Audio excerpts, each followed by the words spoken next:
Did you enjoy the movie? It was amazing. I'm Doug Basham. I'm a two-time WWE Tag Team Champion. Don't hold that against him. I'm the current OVW National Heavyweight Champion at the age of 52. But this movie was amazing. I had the opportunity to train the actresses and actors in this film. I had a lot of in-ring time with Emily, who played Mildred Burke, and then got to meet great producers, great directors, great everybody, stuntmen like Ash Appleton.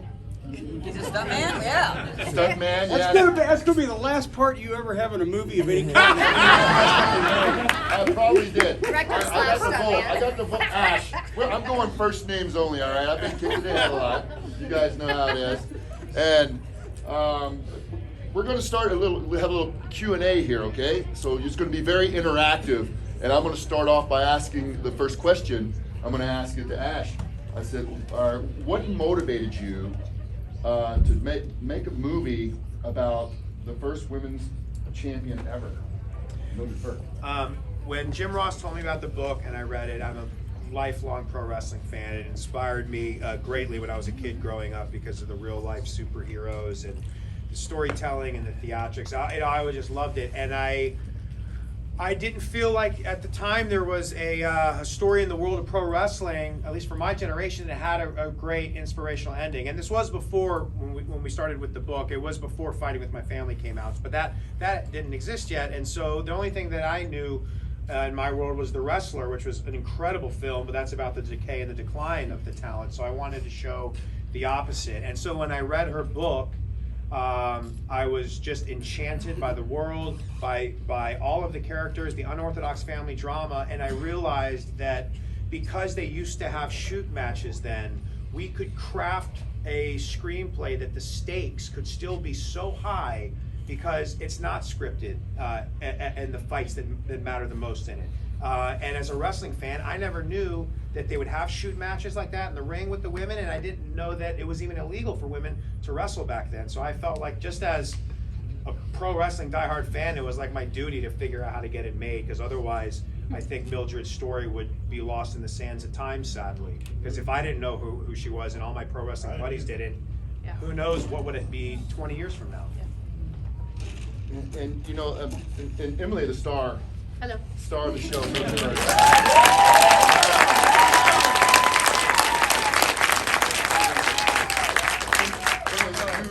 You look amazing now, don't get me wrong, but for this movie, you were shredded. You were ripped, right? Ripped. Yeah, So, I was jacked.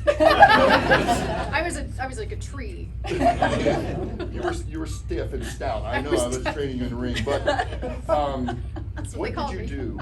What did you do mentally? How did you mentally get prepared? Because when I met you the first day when you came into the arena, I don't know if you knew what to expect. I didn't. And what did you do mentally to get prepared to know you're going to have to be taking these falls and putting your body through some of this abuse? How did you mentally prepare for that?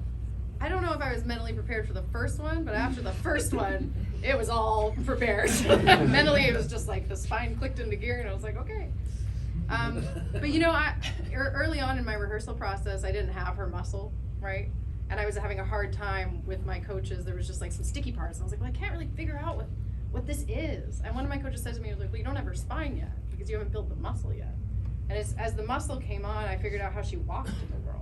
And how you walk, and it becomes part of your persona, right? Your mannerisms and all that stuff. Like, she's not like this. I'm like that, right? She had a different body than me, and her chest was higher, and she kind of operated from here.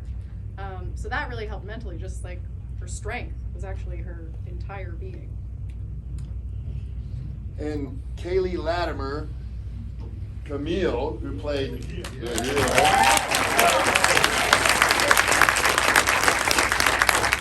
how much of yourself did you put into playing June? Ooh. Well, I said it over there too, that when I got the character description and I was reading it, I literally looked at my husband and I was like, I got this role. I was like, this is me. and so I mean, I I love think it. yeah. So I think in wrestling, especially in movies, you know, I feel like you can always find a piece of that person in you, and yeah, it was just very easy. My husband tells me all the time I look like a bulldog chewing wasps. So I have a good RBF, they call it. So I was like, all right, my RBF is gonna be perfect for this film. So I think it was just worked out well. A bulldog chewing wasp. He's very complimentary. Very good. Creative. Saying.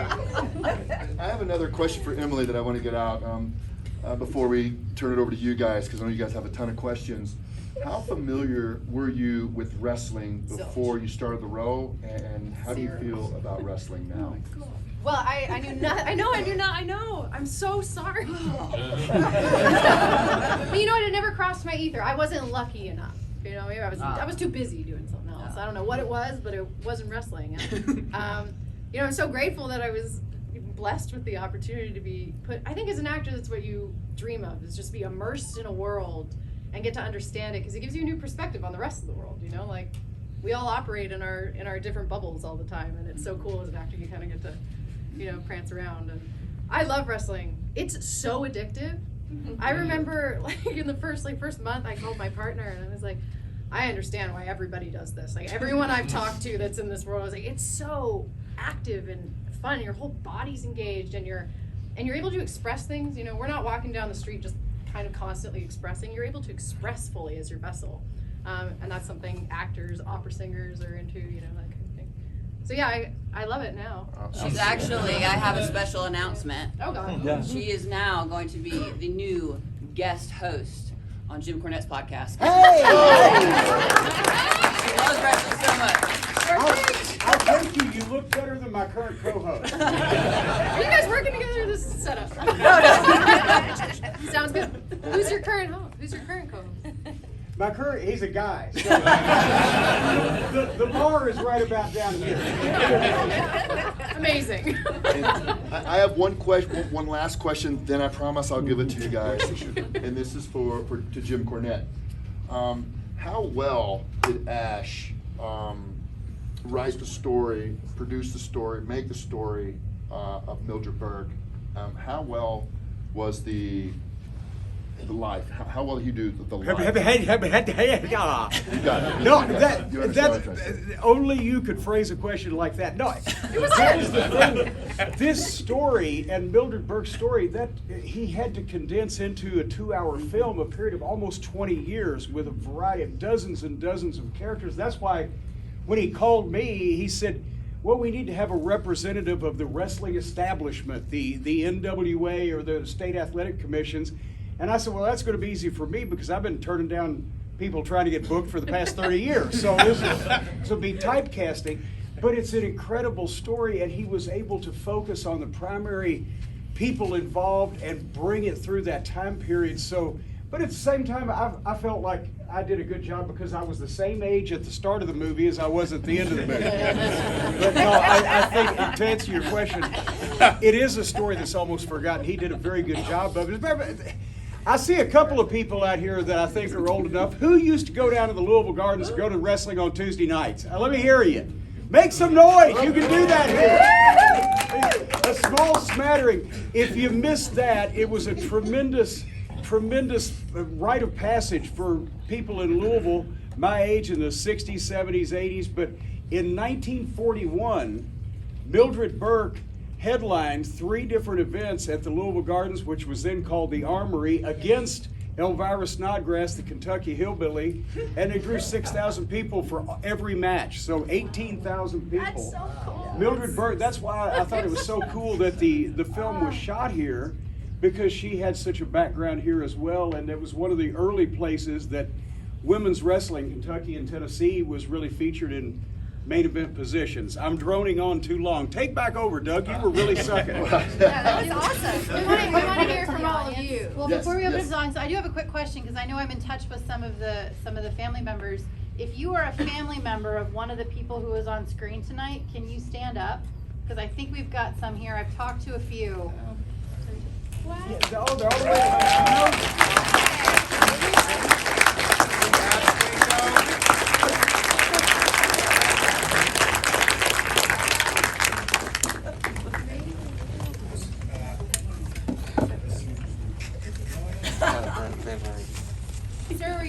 the family as well here?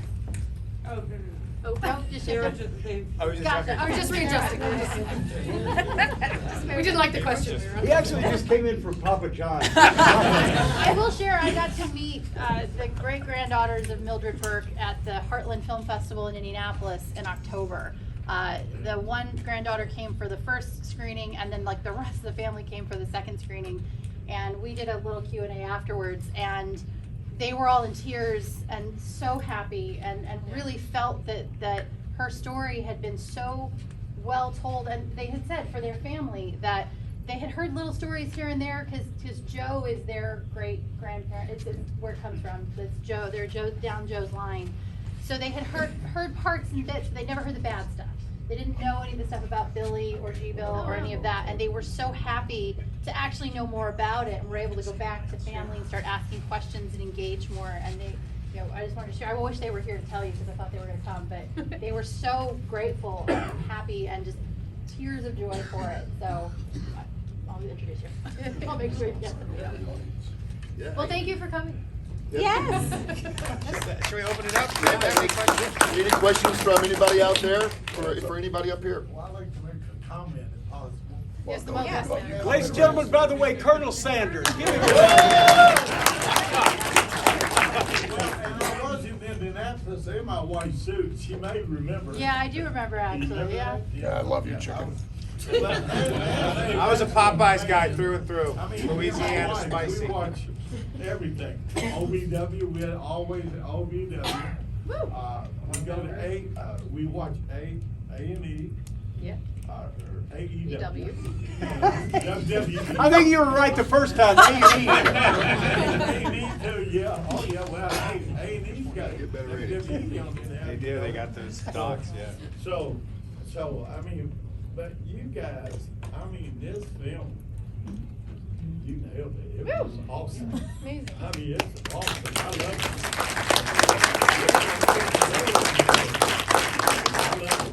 it. Can we get a show of hands of how many people in here worked on this film?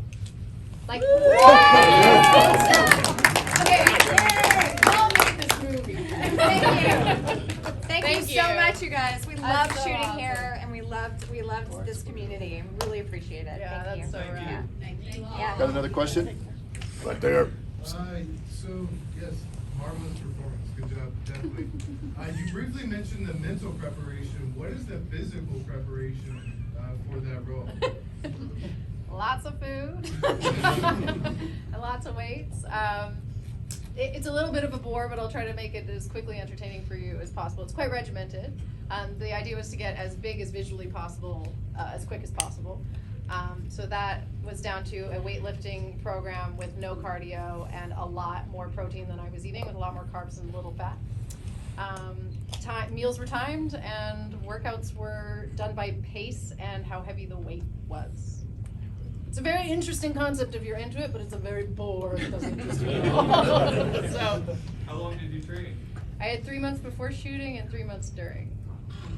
Well, She was literally lifting in between scenes a lot of times. It was, well, that really helped. it really, yeah. Because that just makes your muscles look bigger. That wasn't lifting heavyweight, but the whole joke was you'd hear the PAs on set with the walkies being like, does anybody have Emily's wheelbarrow full of weights? Emily's weights are in the shot. Does anyone have Emily's weights? So grateful for every person who brought me my weights and my chicken. Plus, she had to do a lot, and I do mean a lot, in a very short amount of time of in-ring training and getting her body adapted to be able to take the punishment. So, Yes, that was. which we were happy to help out with. Yeah. It was a joy.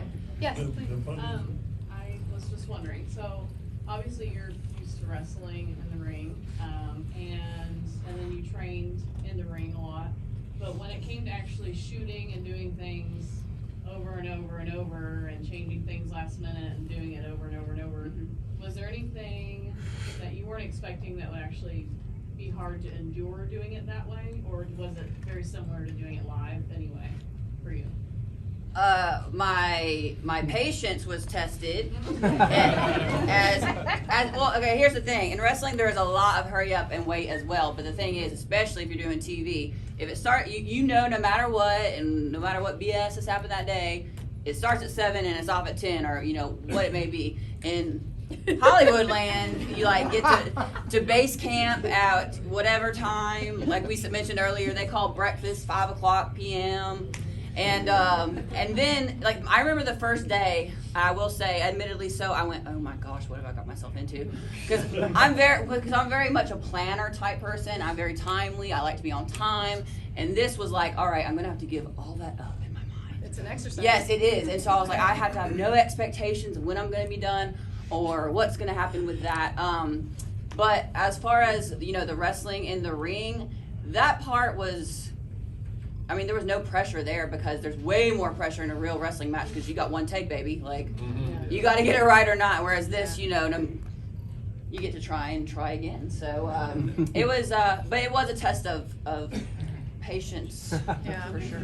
It always is, by the way. It And doesn't get easier. one way or another, it's going to be over with at 10 o'clock, one way or the other. Yeah, Exactly. We're out of here. And yes, there's no 10. You just keep going. 10 is whenever it is. Oh wait, I remember the first long wrestling scene we did was that circus one, and I remember we shot a couple right, and then I was like, all right, we're done. And then they were like, oh no, we got to change the camera. And then we changed the cameras like 20 more times. And you got to just understand, for someone who's never done it, that was shocking. It's like we're done. I was like, nope. Yeah, that was just the warm up. Like, we need to get her an iced tea and talk her down. We got another question right there. Yeah. This is for Ash. I was just kind of curious. If you had an additional 15 minutes, what would you put inside of this movie that didn't make it?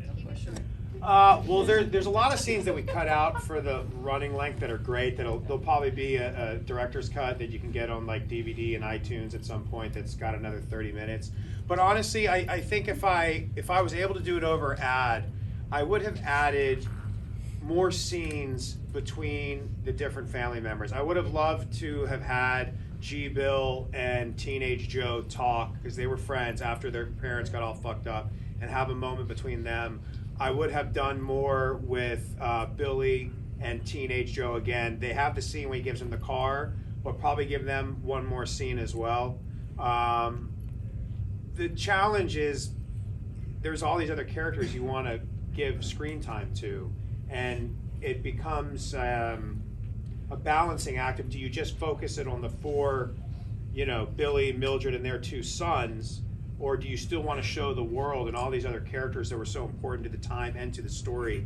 And sadly, I don't know that there's such thing as a perfect movie or a perfect way to tell this story, because you just have to pick and choose what you want to show the audience. But yeah, I do wish, for myself, I would have had more moments between the family members, because that's what I love so much. And then, look, I'll be straight up with you guys. Like, there were moments when we were solving the jigsaw puzzle of, like, it's 3 hours, there's all this story, there's no way anyone's going to watch this movie because I'm a no-name director unless it's like 2 hours and maybe 10-15 minutes. Maybe one day I can do 3-hour films. Not yet, but so it was emotionally gut wrenching. But there was a part where I was like, you know what? I can cut out Gorgeous George. I don't know if we need him. I loved Adam, but we had another actor casted the day before, and I was like, I had it in my head who was going to be, and then Adam shows up and he's Australian. I'm like, I can still hear his accent. Everyone's like, I can't hear it at all. So I had like PTSD of like changing everything, and I'm like,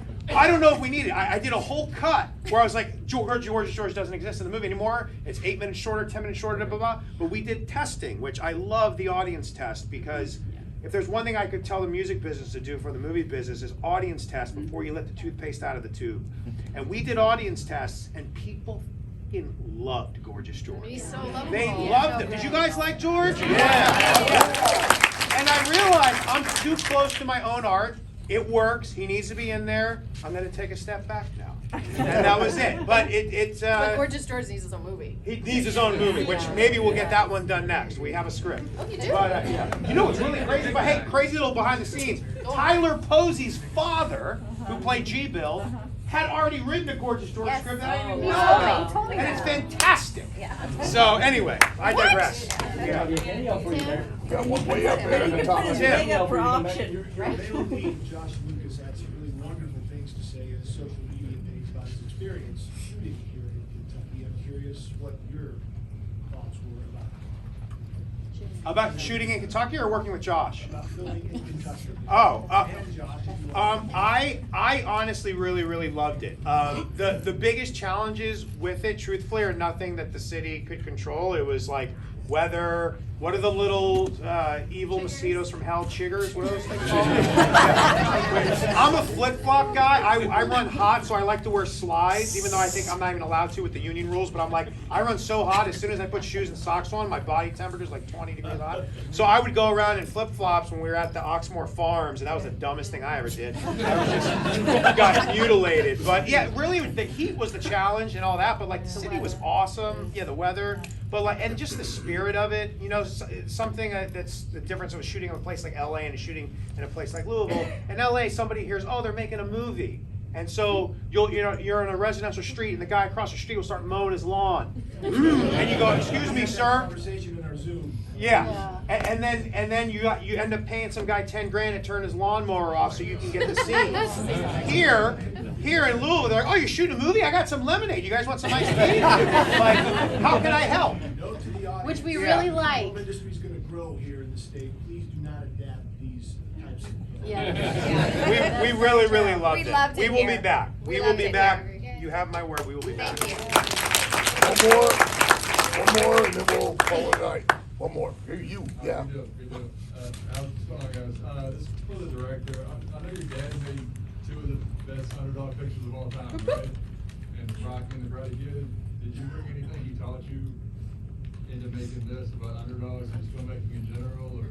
Yeah, and it's prevalent, I think, in the way that hopefully came across with the pacing and with the speed of it, even though it's a 2+ hour movie. So I didn't meet my father till I was 34, and we became very close in the time that I was fortunate enough to spend with him.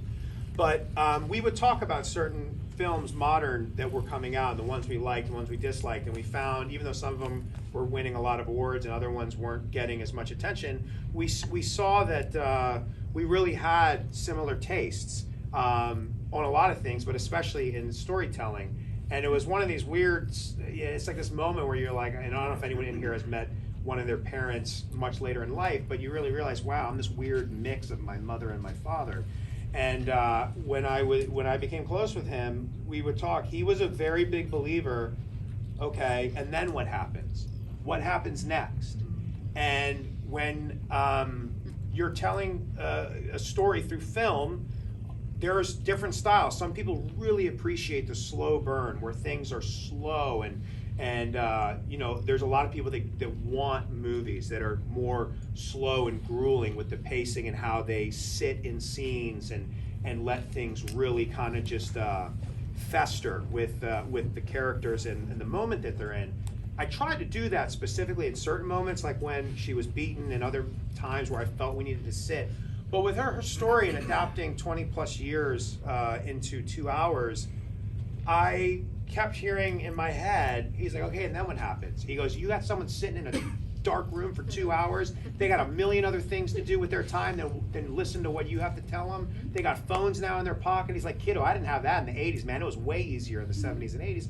So I was hearing all that, and I wanted it to be PG-13. And so I made the conscious decision to make sure that the pacing, even though it's a long movie, and maybe it still feels long to you guys, maybe it felt just right, maybe it felt short, but I wanted it, especially with being PG-13, I wanted the kids, and hopefully adults, everyone, to be like, I see why he included that scene. Then what happens? And then what happens?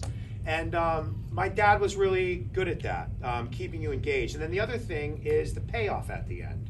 You know, there was a lot of different ways to end her story and to choose in the book, because the book goes on for another 100 pages past this. I urge you all to watch the book. It really would make an incredible series. But I chose to end that because to me, that's the ending. Like, I wanted you to get the hit at the end, to feel like all of the drama, even though they're fighting in the ring, the drama between, you know, one of the favorite little tricks we did is our hero, who Millie never gives up and never does, you know, the wrong thing, right? She's Wonder Woman, she's Mighty Mouse, she'll do it all. In that moment, she's ready to give up, telling her son she can't, and then right after that, she cheats and punches her in the nose when she's not supposed to do it. And we love both of those moments because Her son has now become her coach and gets her back to her feet with her best friend May. And then, because of all the toxic crap we saw with the stepson and June and all this, when she says it, we're so mad at what June just said to Millie. We like that she breaks her nose, but our hero just cheated, and we're like, yes. And so to kind of make it all twisted up in that main event, where there's all these other emotions. Yes, there's wrestling and there's twists and turns to the match, but I hope you guys are more like, you know, Billy finally walks out. You know, this line wasn't in the script originally, and I added it because I felt like I needed to give Billy something at the end. When he throws in the towel, his arc, he says, "Hell of a job, kid," to who was his stepson, who replaced Billy in Mildred's life. So I tried to make sure that hopefully you guys with the main event felt like it was worth sitting in a dark room for 2 hours, and then it paid off at the end. I hope it did. Do you guys agree with him or not?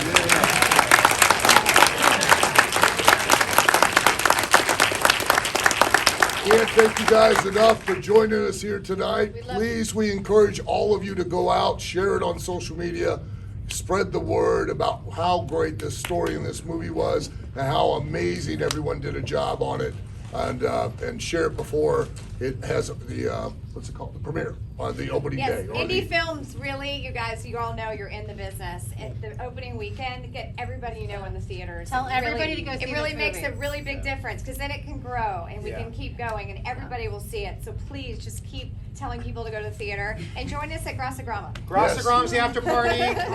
Yeah. Tickets go up tomorrow at 10 a.m. as long with the Dust in the Wind cover. So we're trying to get more Cinemark screens, so this is just my producer hat. It's playing in Cinemark. The more tickets we sell with Cinemark, the more screens we're going to get from them. So if you want to see it in a different theater, buy Cinemark tickets tomorrow. Tell your friends. IMDb, Letterboxd, all that stuff. Spread the word. Let everybody know. Congrats to you Thank all. you, everyone. Thank you guys very much.